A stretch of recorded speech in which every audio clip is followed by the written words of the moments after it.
Ganda na naman ang umaga mga kapatid. Ayan, araw pakita ko sa inyo gaano kaganda. Andun, oh. Lumabas na yung ganda na naman paligid. Oh, sumabay yung labas ng mga bulaklak. Gandang umaga. Ayan.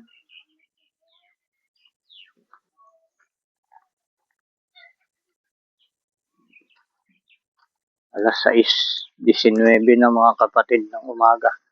Ngayon nga po ay araw ng Sabado. Pizza 11 na tayo ngayon ng buwan ng Abril. Meron lang akong ibabahagi sa inyo mga kapatid patungkol sa mga pinagtitiwalaan ng karamihan. Marami yung naniniwala sa mga kasabihan na nararamdaman naman natin na hindi talaga totoo. Diba? Dahil ang pagpapatunay ng mga paniniwala natin na totoo ay yung ating nararanasan o nararamdaman sa ating sarili. Gaya nung isang halimbawa na lang yung ating mga magulang. Pag sila ay nangako sa atin ng isang bagay, halimbawa birthday natin, pagdating ng birthday natin, may bibigay sila sa atin na regalo, may pinangako na gano'n. Siyempre, aasahan natin yun. Di ba mga kapatid? Kung ano yung pangako niya sa atin, ibibigay niya sa atin. Pagdating yung ating birthday o kaarawan, mga kapatid. Ganon din ang ating Ama sa Langit, mga kapatid. Lalong-lalo na sa Kanya. Dahil siya ay tapat at totoo, mga kapatid. Kung ano yung sinabi niya, ay walang makapagbabago nun. Kung ano yung desisyon niya, kung ano yung mga panipala niya dito sa lupa na magaganap, ay ganun talaga ang mangyayari. Dahil siya ang pinakamakapangyarihan sa lahat, mga kapatid. Kagaya nito, mga kapatid, yung inaasahan ng karamihan na alam natin na mayroon talagang paghuhukom. At may pailan-ilan na hindi naniniwala na may paghuhukom. Hindi sila naniniwala na may paghuhukom. Pero ilan sila, mga kapatid, meron ako mga nakakausap na gano'n na hindi nahuhukuman ang lupa. Yun yung mga taong kumukontra sa salita ng ating Ama sa Langit. Dahil sabi ng ating Ama sa Langit, ang lahat na sumusunod sa Kanya ay umaasa at maghihintay sa Kanyang pangako na bagong langit at bagong lupa. Naniniwala kayo mga kapatid. Ibig sabihin, itong lupang kasalukuyang ito ngayon, ito ay maluluma. Ibig sabihin ng maluluma, masisira, mga kapatid. Dahil sinabi niya sa banal na kasulatan, hindi lang ang lupa ang masusunog, pati lang mapapalitan. Kaya nga mayroong naghihintay sa mga sumusunod sa utos ng ating Ama na bagong langit at bagong lupa. Babaguhin ang lahat ng mga bagay. At kailangan magsumikap tayo na tayo ay makarating dun sa bagong langit at bagong lupa. At ang problema lang, kung paano tayo makakarating doon. ano ang talagang mga dapat natin gawin, mga kapatid. Ito yung yung isang inaasahan ng karamihan eh. Itong nakasulat dito sa aklat ng mga gawa, 4:12, mga kapatid. Kita nyo, dahil dito sa Biblia, basahin natin, ito Biblia, mga kapatid. Ayan. Dito maraming umaasa dito, mga kapatid. Basahin natin, aklat ng mga gawa. Kita nyo ba, mga kapatid, malinaw? Dahil medyo pa eh, hindi pa gaanong sumisikat yung araw. Ayan. Kita nyo, pakita ko sa inyo, aklat ng mga gawa. 4. Yan siya. 4. Ayan, 12. Basahin natin. At sa kanino mang iba ay walang kaligtasan, sapagkat walang ibang pangalan sa silong ng langit na ibinigay sa mga tao na sukat nating ikaligtas. Yan yun, mga kapatid. Ang kaligtasan pala, dahil ang langit at ang lupa ay mapapalitan, masusunog, mga kapatid. Ang kaligtasan pala, mga kapatid, ay yung pangalan ng ating Panginoon. Doon pala tayo maliligtas sa pamamagitan ng pangalan ng ating Panginoon, mga kapatid. Diba? Malinaw na ating nabasa, mga kapatid.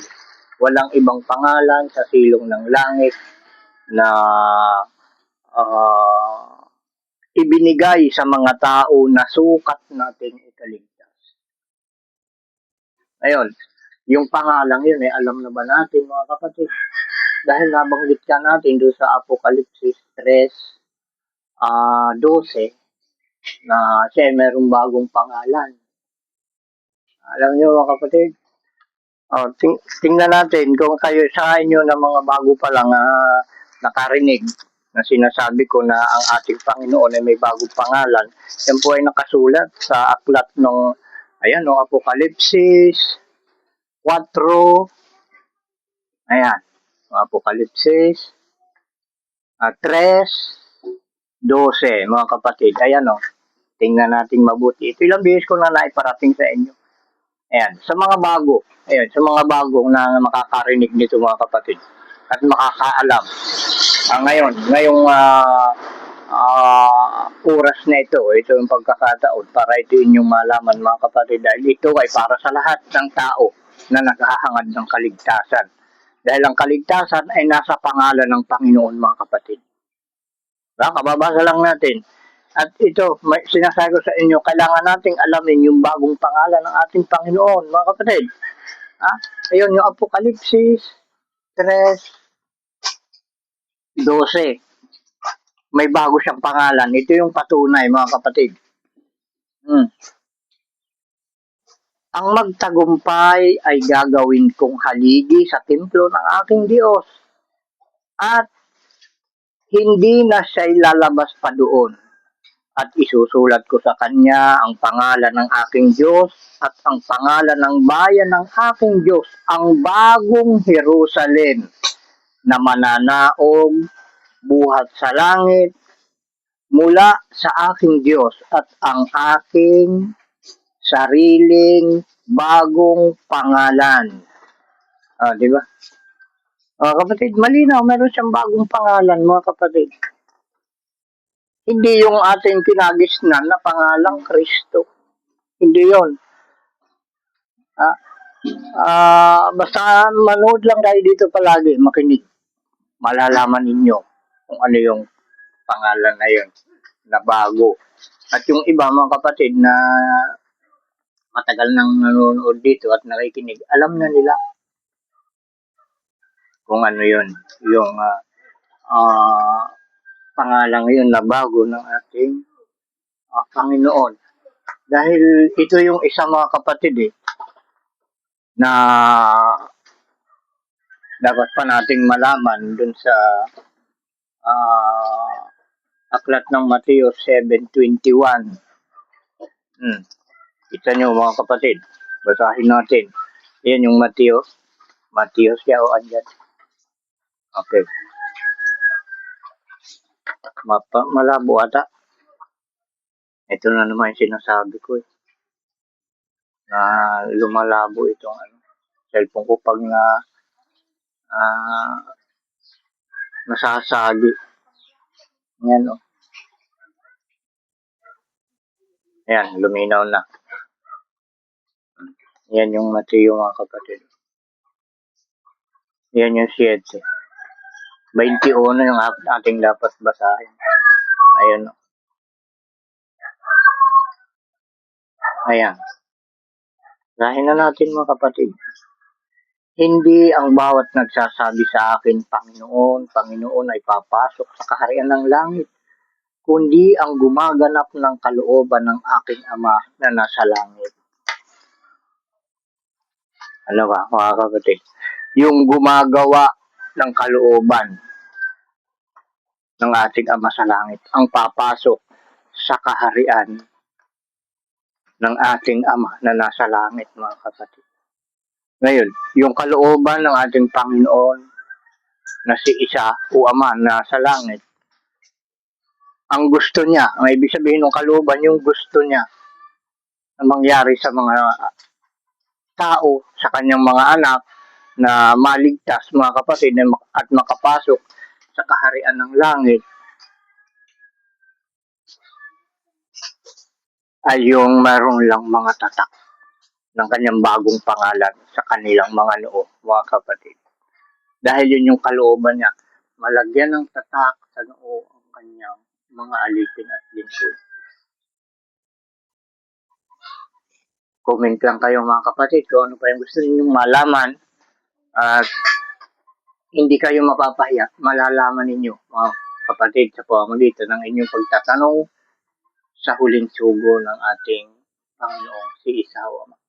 Dahil sabi ng ating Panginoon sa atin, pumatok ka at ikaw ay pagbubuksan.